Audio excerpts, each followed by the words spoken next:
Warmly welcoming you to How Does She Do It, the podcast, with me, your host, Jo Ferroni. Join me on my journey as I explore finding a gentle balance in both business and life, because being kind to ourselves is our superpower. Hello ladies, I have to laugh because I just recorded today's intro to the show only to realise that the mic was not actually connected to the MacBook. So let's start again. Today my guest is the beautiful, kind soul Emma Martin of Emma Martin Mindfulness. Based in Woking, Surrey, Emma became a mindfulness practitioner in 2018 following her recovery journey from postnatal depression before going on to train in mindfulness, counselling skills and mental health. Emma has spent the past 3 years supporting local mums, schools and businesses with self-care and well-being courses and workshops. She gave birth to her second child in 2020, and in March this year, her new business baby, Mindfulness in a Box, arrived, bringing the magic of self-care and mindfulness to your doorstep. Having worked for a local mental health charity alongside her community courses, Emma found her specialism because she could see firsthand the increasing demand for mental health support and the positive impact that mindfulness was having on those she taught.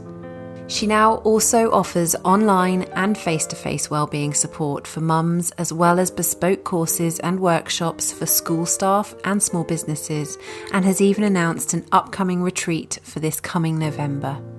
Emma and I realised quite a while ago now that we share similarities in our outlook, vulnerabilities, and most definitely in helping others too. And so our conversation was incredibly heartfelt and the energy was divine. Enjoy the show. Welcome to the podcast, Emma Martin. How are you doing this evening? I am very well. Thank you so much for inviting me on. It's my absolute pleasure.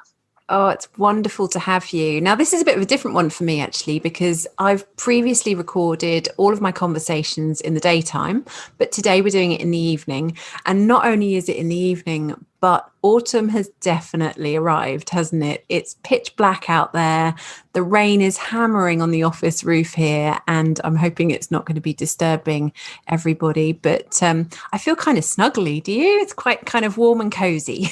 Yes, I've got my candle flickering away in the background, and you can definitely tell that there's a change of season now. Well, it's so lovely to see you. I mean, just catching up before we pressed record just now was a real treat because we have been through such an unusual time. So it's a real pleasure to see your smiling face and to know that we're going to have a really lovely conversation today to share with my audience and inspire them beyond belief around all sorts of things that we're going to cover. So I would love to get started by asking you to share with us all how you came to discover mindfulness in the first place. Now, that's quite a big question, but hopefully you'll be able to take us on a little bit of a journey.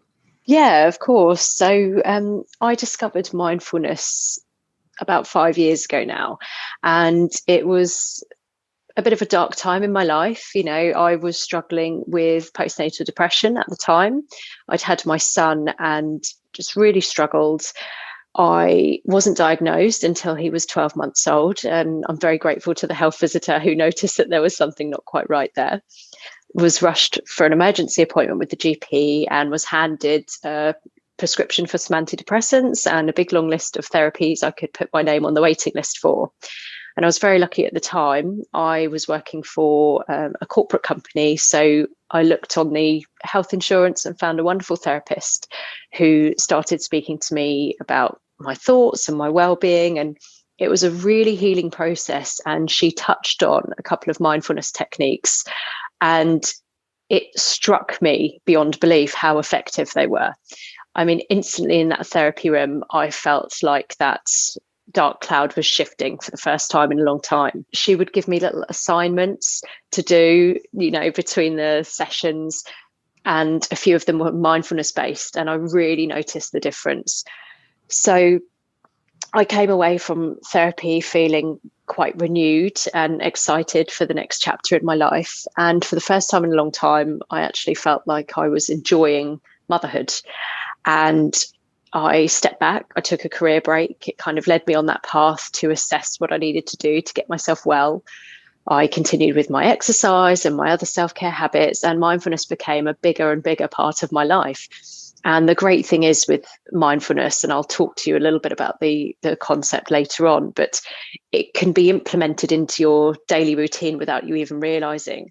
So I was having all of these nourishing experiences, not just on my own, but with my son as well, which was incredible. I felt we didn't have to rush. Everything didn't seem like a big stressful to-do list all the time. I wasn't on somebody else's agenda or constantly playing these intrusive thoughts around in my mind. It was so freeing. And because of that, I then decided to go and study mindfulness with the aim of helping others who may have been through a similar experience. Wow. And what a massive turnaround there from where you were at when your little one was 12 months old to being introduced. It sounds like that therapist was the right person at, I was going to say the right time. Obviously, had you met her sooner, it probably would have been better, but she was the person that you needed to find. And she shared with you things that weren't out of reach by the sound of it and were able to make such a difference to you. So you were able to notice that your work was going in the right direction. What you were working towards there, you were seeing the results or beginning to see the results fairly quickly. That's really, really positive, because it can feel like a very dark time, can't it? And I'm sure, you had some very dark times, bless your heart. And it can be such a lonely time, can't it, when we have children as well. I can't even imagine how it must have been for people having babies in the pandemic. But yeah, to know that you found the right person is just incredible. And so the inspiration continued. Yeah, absolutely. I think you're absolutely right. And sometimes I feel like that timing had to happen in that way for me to come across her and these techniques and for me to be open to them. Because I think if I'd have been pushed to go to therapy, say several months before, I probably wasn't ready to admit to myself that things had gotten that bad. I'm very much a try and power on through, and I'd been around people like that all my life. And, I wore the name tag busy as if it was a badge of honor. We've had some similar conversations about this at previous networking events. And, if somebody says, how are you? It's, oh yeah, busy, busy, busy. I'm fine, thanks. And stress, burnout and overwhelm were almost a continual cycle because I was chasing that balance of being a full-time working mum. I knew work, that's what I was good at, and motherhood I felt I wasn't so good at.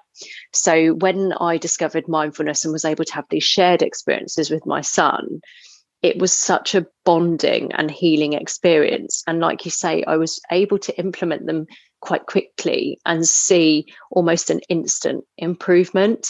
And I suppose it's just why I fell in love with the concept, because it sounds very woo-woo. And for anybody listening who thinks, oh gosh, mindfulness is definitely not for me, I would urge you to, look it up or continue listening if you can, because mindfulness can be an everyday, easy, accessible activity that you could do in a few seconds. And it honestly just made the biggest difference to my life. I love that. I guess mindfulness, you can tell us more a bit later, I'm sure, but I guess mindfulness can be as normal or as woo or spiritual as you like. You can almost turn up or down the dial to suit yourself. Do you know what I mean? It is so adaptable, and that's what I love about it, because I was in a very different place to what I am now. So when I discovered mindfulness, I was a very different person. The things that felt relevant for me, some of them still are, some of them I've layered on top of now, some of them I've delved a bit deeper into and embraced probably that more open and spiritual side of things now, which I hadn't done a few years ago. But again, I love the fact that you can pick and choose and make it your own, which, like you say, it just means that it could be relevant to so many people. Yeah, it's an adaptable thing, isn't it? That you can mold to suit where you're at. So yeah, not just different people can use it in different ways, but like you say, as we evolve as human beings, our needs or our interests change, don't they? And of course, if we've got children as well, they're constantly evolving too. So what you perhaps did with your little one when he was really young is probably different from what you might do with him as a mindfulness exercise now, I should think. Yeah, and it's been really interesting because where you touched on people having babies in the pandemic, I obviously had my second child who has just turned a year old. And congratulations, of course you did. Thank you. And the experience couldn't have been more different. And I feel very lucky and privileged that I had these mindfulness techniques as part of my toolkit. So when these feelings of overwhelm or anxiety would start to creep in, I had those tools to use as and when I needed them. And I can use mindfulness practices with my baby as well as I can with my 5-year-old, as well as I can with adults and friends and family. It's something that, like you say, is adaptable to different people at different stages in our life. So I do feel very lucky that I accessed that before so that I could bring it out this time during the pandemic. Do you think you might be able to share with us whether mindfulness can be used for people that aren't parents? Absolutely. I mean, I am a huge advocate in that mindfulness is for almost anybody, because you certainly don't have to be a parent to experience the benefits. I do a lot of work out in the community with people from all different walks of life and backgrounds. And the basic techniques that I share, the principles of mindfulness are basically to bring you to be aware in the present moment. So we can spend so much time in our mind. Believe it or not, we spend up to 70% of our lives in a state of distraction. So whether that's from our own thoughts, from external distractions, social media, our phone. And we can spend so much time thinking about the past and what has been, and then thinking about the future and worrying about the what ifs and what might be. And actually then not anchoring ourselves or grounding ourselves in that present moment to be able to enjoy the here and the now. So when I talk about mindfulness for almost anybody, it's giving ourselves that permission to just spend a moment in the here and the now, to feel whatever you want to feel.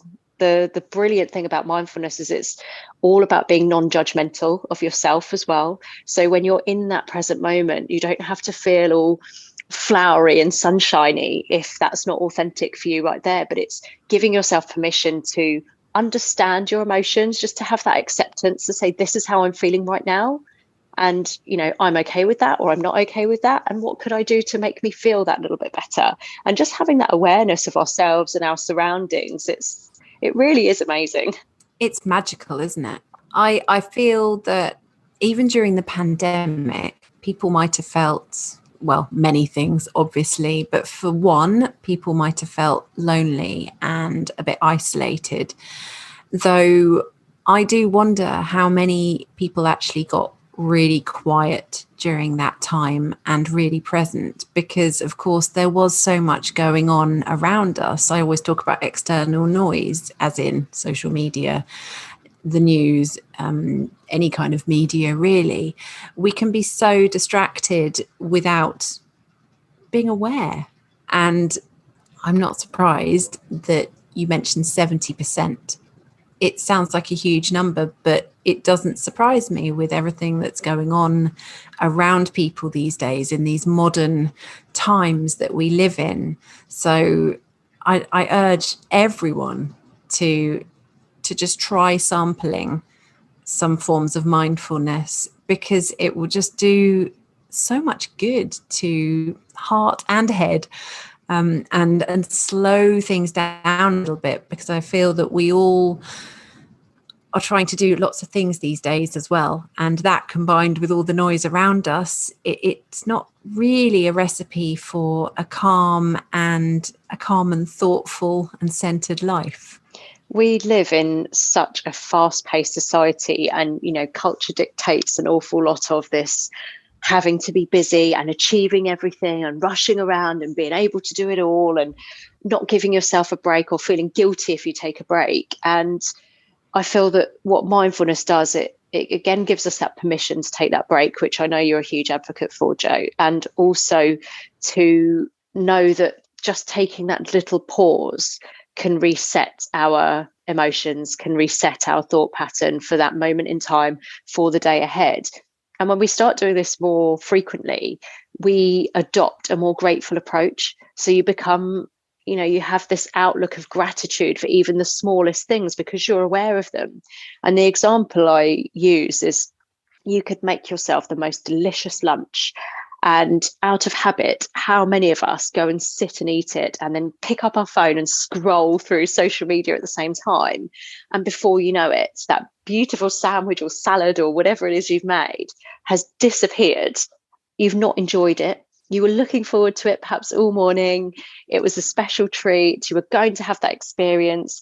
And because we've distracted ourselves with something else, subconsciously, mindlessly, we haven't enjoyed that experience. So we don't feel grateful for it. We're probably still hungry because our mind hasn't caught up with our stomach yet.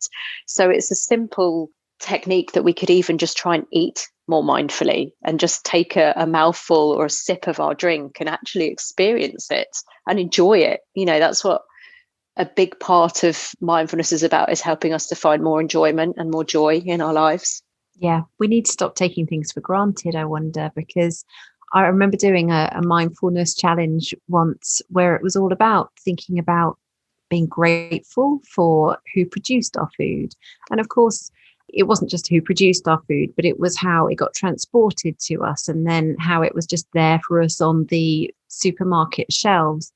And it sounds a little bit, like I'm trying to go into too much detail, but my goodness, when had I ever thought like that? I hadn't. And it's not because I'm an ungrateful person, but I just hadn't thought about it in that way. And that in itself slowed me down.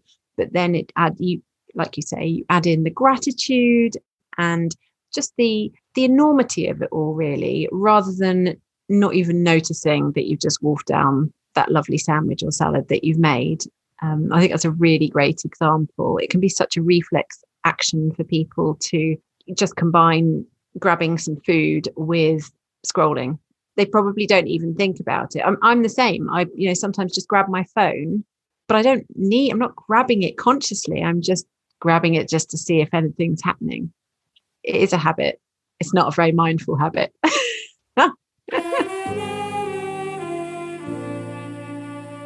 I would love to talk to you around how I think you and I both believe in the power of connection, and we find it really important to us both and valuable to talk quite openly about our struggles as well as our successes.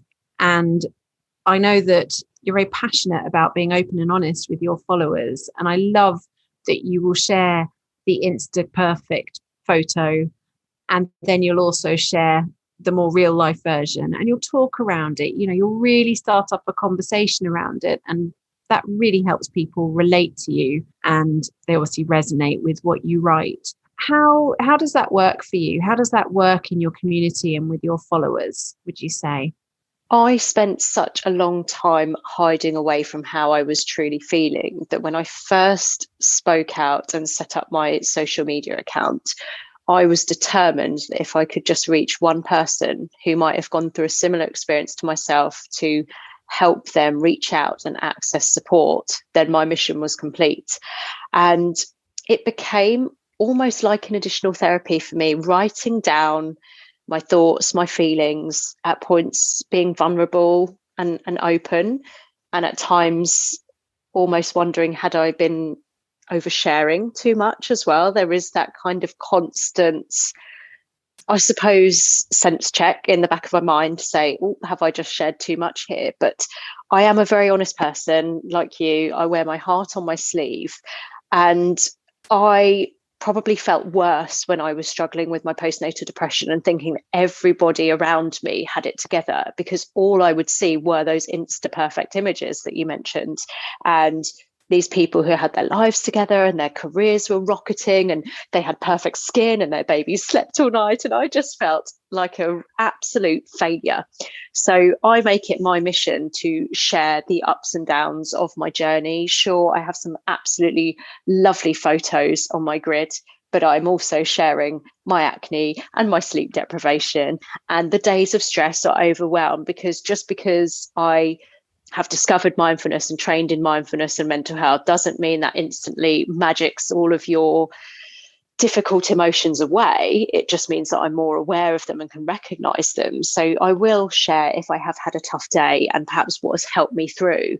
And I just love the conversation around that. And every single time somebody messages me and reaches out to say, I just want to say thank you because I can really relate to what you said. Yeah, it makes me feel very emotional, but I also feel really grateful that they could share that with me and that they feel comfortable to talk about it and that it's enabled them to access some help or support or reach out. It's an absolute honour. What a lifeline you're providing. And I felt that emotion just before your tears arrived. I could feel it resonating very deeply. And I'm sure our listeners will. You're right, my love. Grab a tissue. Oh, yes. But you're making such a difference. And imagine if that person didn't see your post and they were having a bad day and they didn't have anything to kind of anchor, if you like, with, because they hadn't seen the way that you'd coped with something. You're sharing and you're educating and really making a difference. Thank you. That's really kind of you. I really hope that whenever I start to move into a different direction or change something within my business, I do always try and go back to what are my core values? You know, why did I start this in the first place? What is my intention? Am I still helping people or providing information or signposting that's relevant? And I always do try and come back to that because I do want to help as many people as possible, really. That's what it comes down to. Yeah, absolutely love that. I believe that mindfulness and perhaps self-care in general actually can be thought of a little bit like being a muscle. So if we, in little quote marks, exercise it every day, in time, it is going to have a monumental effect on our well-being. And like you've already said, actually, it doesn't even need to take that long before us to start seeing the results, which is incredible.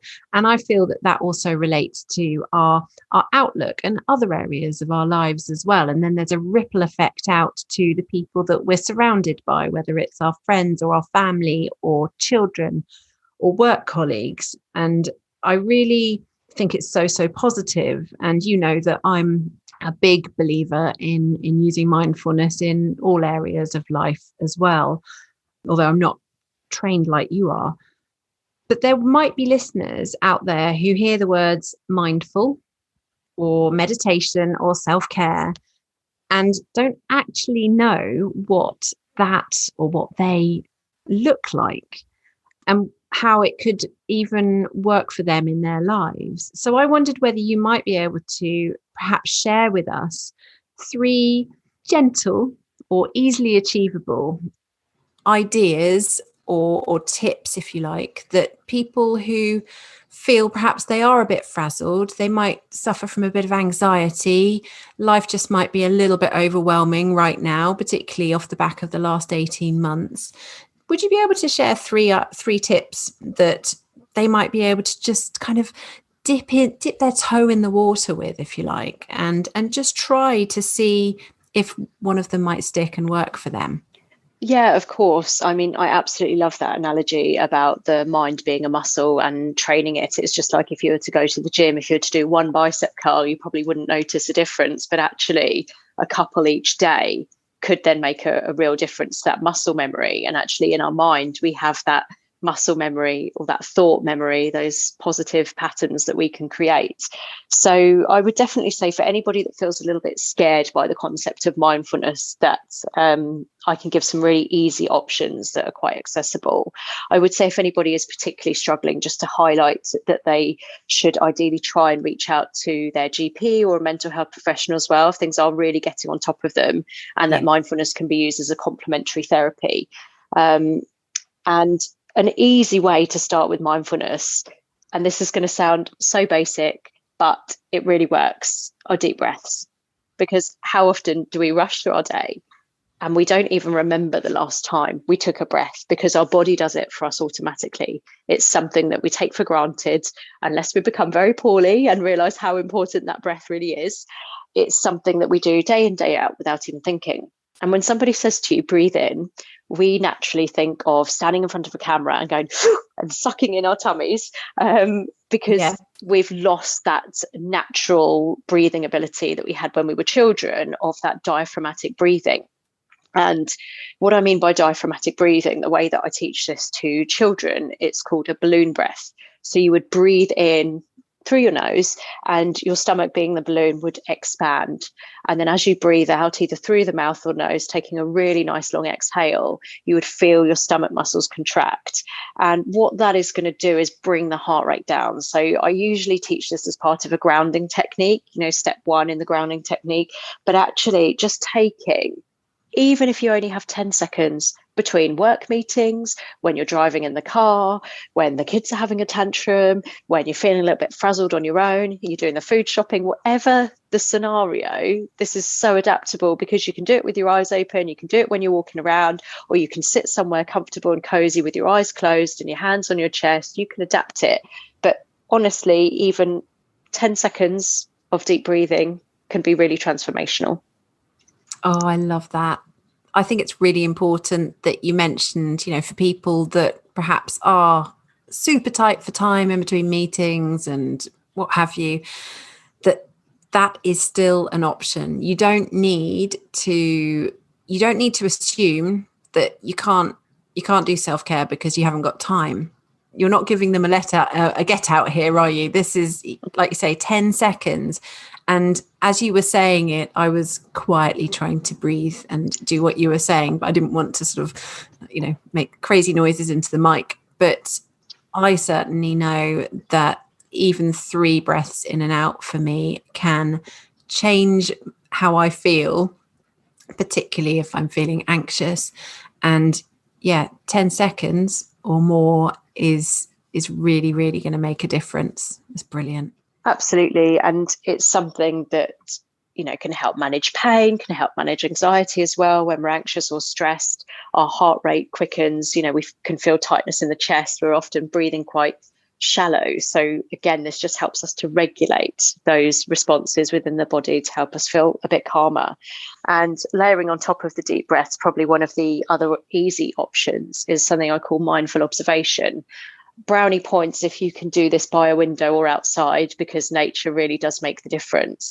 But this is, again, taking a few seconds or a few minutes, however much time you have, and just really looking at something. And again, the way I teach is to say, look at it as if you were an alien from out of space, as if you'd seen it for the first time, and really are then able to appreciate it. It could be the flickering of a candle, it could be the leaves blowing in the wind outside, could be using the sense of hearing, listening to bird song or beautiful music, even whirring of traffic. It's just going into yourself to be observing what's going on around you. And again, you're escaping from the to-do list that's in your mind, or the thoughts that are whirring around. Yeah. I actually did a mindful walk the other day. I usually listen to podcasts and things in the morning when I go out for a walk, but I just needed quiet, and I didn't need to be taking anything in apart from the sounds that were around me. And I walked into the woods, so I was hearing bird song, rustles of the trees and what have you, and it was really, really lovely. I actually wrote a bit of a poem about it. I'll find it on my phone. And the poem almost followed my journey. So when I went into the woods, I hadn't been in the woods at the beginning.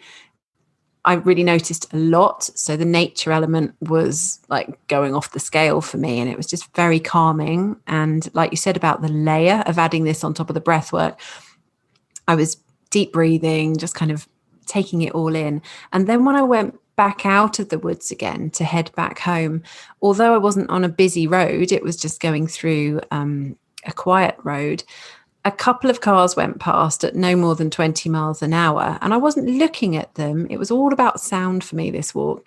And I was just intrigued at the sound of the tires on the tarmac. And what I love, and this sounds really quite dull what I'm saying to you, but what I really loved in that moment was that I wasn't distracted by my phone. I wasn't distracted by thoughts about my to-do list or what I haven't done or anything like that.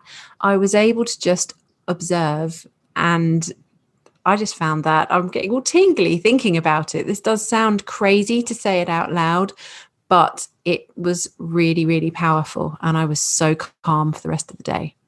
That is amazing. And I'm just so pleased to hear the difference that made for you. And actually, something that you mentioned in your most recent podcast was about having those moments of quiet, leaning into it and allowing it, not feeling guilty that you have to fill that time or that space.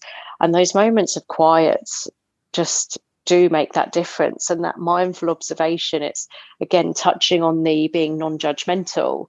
Even if you're hearing a loud noise, it's trying to gently change your thought patterns rather than saying, oh gosh, that's so annoying, to just noticing, is that low pitched, is that high pitched? And when you take that judgmental part away, you do just feel so much calmer, because you're not putting pressure on yourself to feel a certain way or to react a certain way. And it can really help just lower those stress levels as well. It really can. And I think I urge people to give it a go, because I think you'll surprise yourself if you've never done that before. And yeah, feel really calm. So what's your third one, my love? So this one, when I'm teaching this in workshops, I always say, if you've forgotten everything else I've said, this is the one thing to hold on to. And this is positive affirmation. So again, we live in a society where many companies will make their profit out of us feeling like we're not good enough. And we live in a culture where we can compare ourselves to other people quite frequently in all areas of our lives, and can become quite negative towards ourselves, sometimes without realizing. And if we were in a room with, say, 100 people and 99 of them said, oh my gosh, you're amazing, you're so great, we really like you, and one person gave you some constructive feedback, guaranteed the majority of us, if you're anything like me, would walk out of that room fixated on what that one person had said to you instead of the 99 other wonderful things that you'd been told. And it's really hard because our brain is hardwired to manage risk. And this goes back to caveman times, where we would have that fight or flight response because we're protecting our caves from predators or from danger. So our brain is, wired to pick up on these things, to pick up on that element of danger or that element of risk. And this is where we can feel a little bit anxious sometimes, because we are in that fight or flight response. So the positive affirmation idea is that with practice, and the more we do it, we start giving that more space in our minds. We create a healthier and more positive thought pattern. So these negative thoughts and these critical words that we say to ourselves that perhaps aren't kind, the space for them in our minds and our vocabulary starts to get smaller and smaller and smaller. And we create a new belief pattern. So positive affirmations, we can mix and match them. Something that I used in the pandemic all the time was, this will pass. The tough times will not last forever. Yep. And I had to hold on to that more often than not. And sometimes it could just be something as simple as saying, I am enough, or I'm doing my best, and my best is always enough. I can't do any more than my best. Or you might want to tell yourself, I am strong, I am loved, I am cared for. And just really giving yourself permission to talk to yourself as if you were your best friend or a friend or family member that you love dearly, and saying it with that belief and that conviction.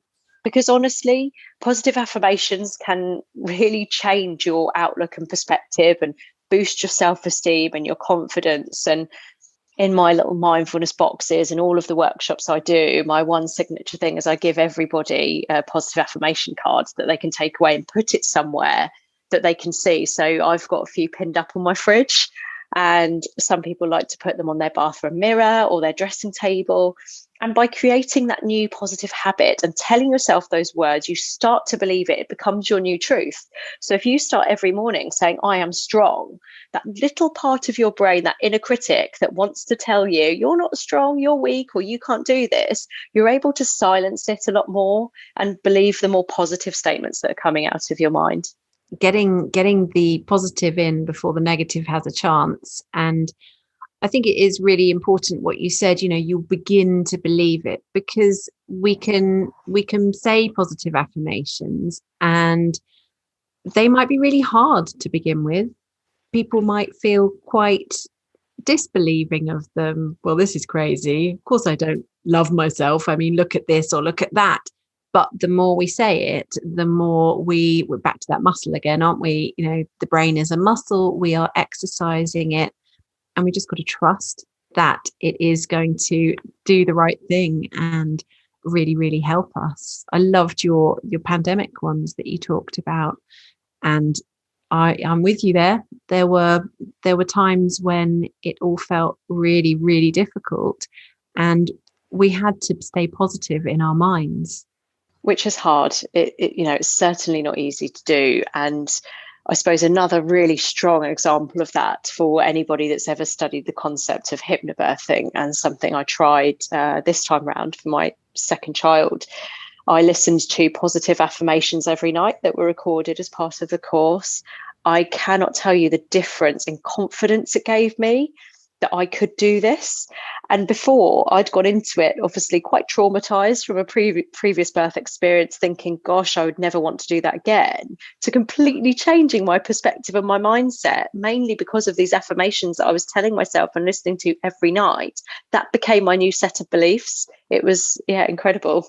Wow, that's incredible. I love those three tips. So we had the mindful breath work, the mindful observation, and then the affirmations as well, the positive affirmations. Awesome. Absolutely brilliant. Now, this is, we're coming on to the part where I ask the same question of all of my guests towards the end of our conversation. And the first one is, what is the toughest thing for you right now about working for yourself? Because it's not always easy. It's not the easy option necessarily, working for ourselves. It's absolutely not. I think it is, when you work for yourself, you suddenly have to become the expert in so many different areas in your business. So you've gone from being an employee to being the CEO, the marketing director, the PR executive, the stockroom assistant, whatever that may be. There's so many areas of your own business that you won't necessarily have had expertise in before. And I think probably for me, the thing that I battle with, despite really pushing with the positive affirmations, sometimes is imposter syndrome in those areas of my business that I haven't perhaps done before.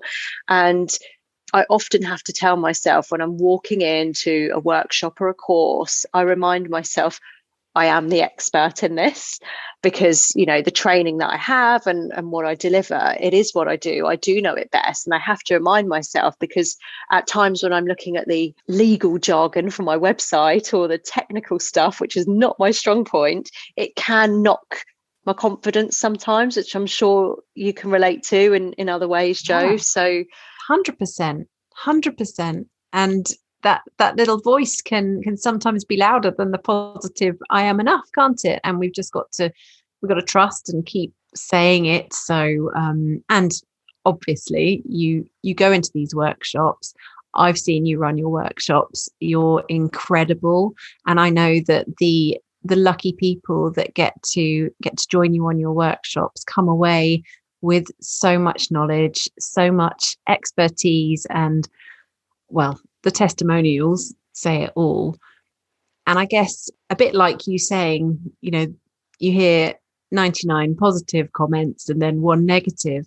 I guess what we've just got to make sure we do is we've got to keep reminding ourselves we are good enough. Oh, and look at the people that have also told us we're good enough. I guess that's one thing that we just keep having to work on as business owners, isn't it? I think something that, again, within my, most recent work within the mental health sector is you're not always going to have great feedback. And I think the thing that really helps me is identifying what belongs to them, as in where that comment has come from. Because actually, when somebody gives a hurtful comment, it's often because they're hurting themselves. And I've actually found that so liberating, rather than every single comment. And don't get me wrong, I don't get many, but sometimes, somebody might say something on an Instagram post or in a DM that isn't perhaps full of rainbows and butterflies, shall we say. Yeah. And it's actually really empowered me in terms of how I perceive that, rather than letting it feel like a personal attack every time, because it is very difficult as your platform grows. More people are watching what you're doing and have an opinion on everything. And I think I try and respond with empathy and compassion, because deep down, I think, do you know what, for them to say that, they must be in a really dark place themselves. And then I don't feel so bad about receiving that comment. And if I've just offered them some help or some friendly advice, or they never want to speak to me again, I've just understood that that's come from them rather than a reflection of me. And it's hard to remember sometimes. Don't get me wrong, I don't remember this all of the time, but it's definitely very empowering to remember that, if anybody's going through a difficult time and people aren't being so kind to them, to just pause, do a mindful reflection and say, where has this come from? Perhaps why are they speaking to me in this way? And they must be hurting themselves or not feeling so great themselves to try and project that on me. That's powerful. That's really powerful. And I know that's going to speak to a lot of people, because imposter syndrome and feedback, like you say, particularly as we grow our audiences, we're exposing ourselves, to feedback, which could be negative, it could be positive, but we're strengthening ourselves as we continue. Okay, so what about the absolute best thing working for yourself? The absolute best thing, it's really hard to whittle it down to one. I might have to be cheeky and say two things, if that's okay. I'll allow it. One is the sense of pride when you do get that positive feedback, or you see that your product or service has genuinely made a difference to someone.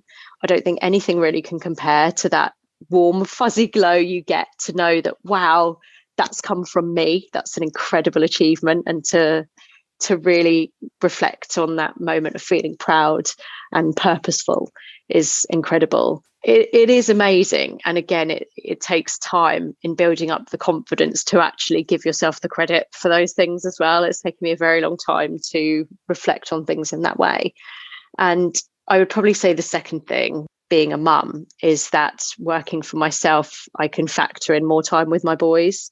And it's not always possible because, again, when you're working for yourself and business picks up, or you really have to work hard to put food on the table and get some stuff organized, that sometimes it can take you away from your family at the same time.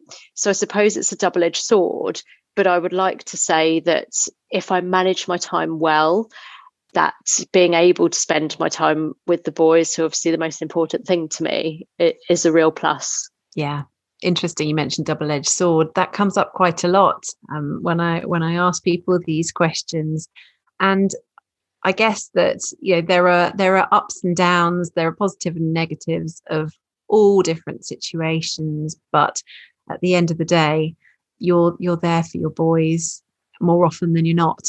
And that's really important to you.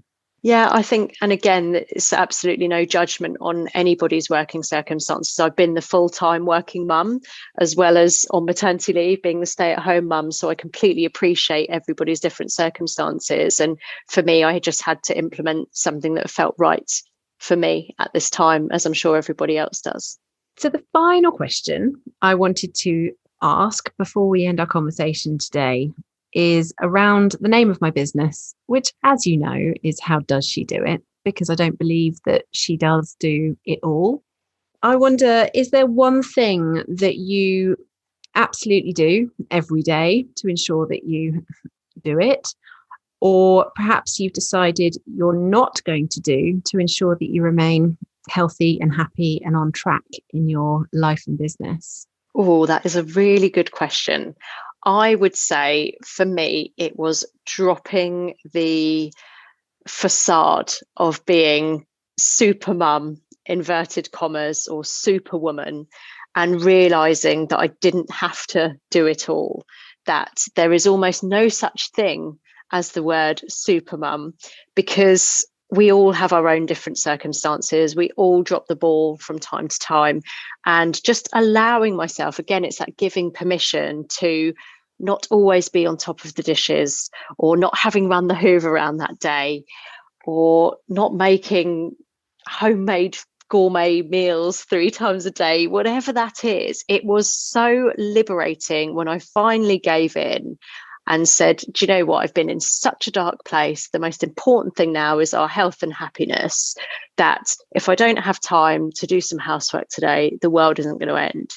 And it's so freeing. And I have to do this each day as I look at what's important and urgent, and then what I need to leave to the next day or the next week, to give ourselves that balance. So I think just trying not to do it all and not to have to feel like this superwoman really made a difference.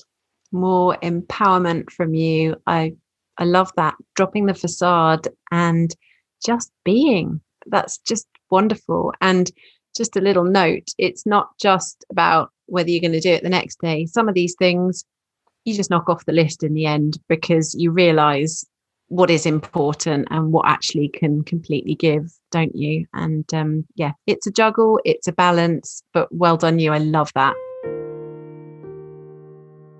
Well, before we draw to a close, it would be lovely if you might tell our audience where they can find you, which I'll also add to the show notes as well, and also share with us what you've got coming up right now.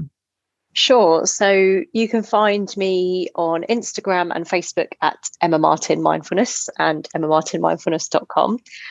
I work predominantly in the Surrey area, so I teach a lot of workshops and courses around mindfulness, self-care and well-being in schools and small businesses, working with staff and parents.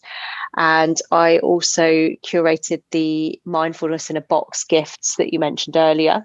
So in the pandemic, I really wanted to bring the magic of mindfulness to people's doorsteps, and that's continued to be really popular. So my little self-care packages are obviously able to be shipped around the UK. And coming up, I am really excited to be running a retreat with Yo Mamas. And this is wonderful, in Bisley and Farnham, coming up in November.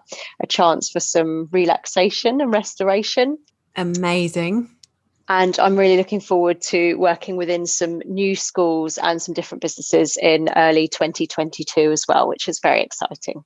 Wow. Lots going on, and sharing such positive messaging and seeing your smile. It's a shame it's a podcast, really, because I get to see you all and your beautiful smiles and feel your amazing energy across the screen. But I'm sure that our listeners will hear it. It'll come through. But yeah, I feel so grateful that I was able to see you today. And I thank you so much for coming and joining me. And I really can't wait to see what comes next for you. Thank you so much, Jo. It's been my absolute honour and privilege to come and join you. I think we feel the same way about so many different areas of, self-care and looking after ourselves. So it's just been an absolute pleasure to join you this evening. Thank you. Thank you so much for listening today. I really hope you enjoyed the episode. If you did, I'd love you to take a moment to share and subscribe too. Come and join me over at How Does She Do It Life on both Facebook and Instagram. And until we speak again, I wish you a wonderful week ahead.